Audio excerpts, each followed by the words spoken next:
bilang isang ina, mawala po sa akin yung bata na pinaghihirapan ko ng matagal, tapos kukunin lang po sa akin ng ganun-ganun. 4 na taon ding nawala sa sirkulasyon ang dating sexy star na si Radja Montero, pero sadyang mapang-akit ang kaway ng showbiz.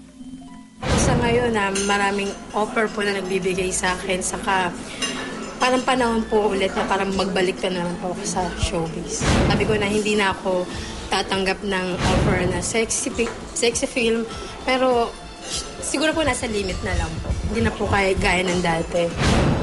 2 dahilan ang itinuturo ni Radja sa kanyang paglalaylo.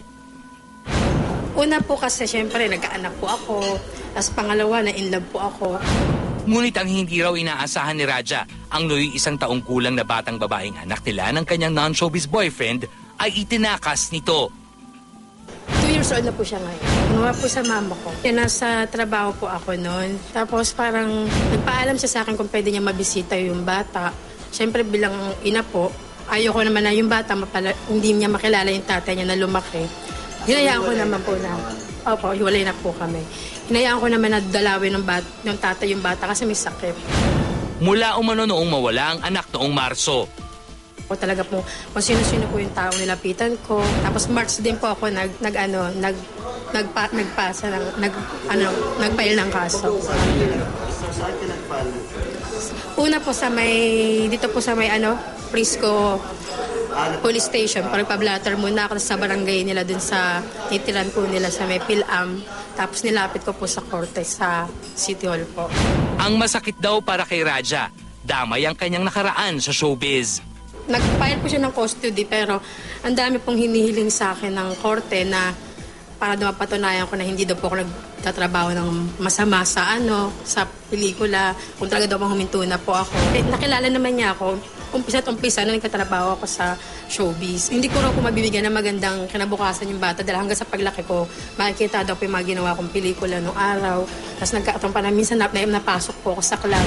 Siyempre po masakit sa akin kasi alam ko naman po na nagubad ako sa pelikula. Hindi naman dahilan yung nakaraan ko para kunin mo yung bata sa akin.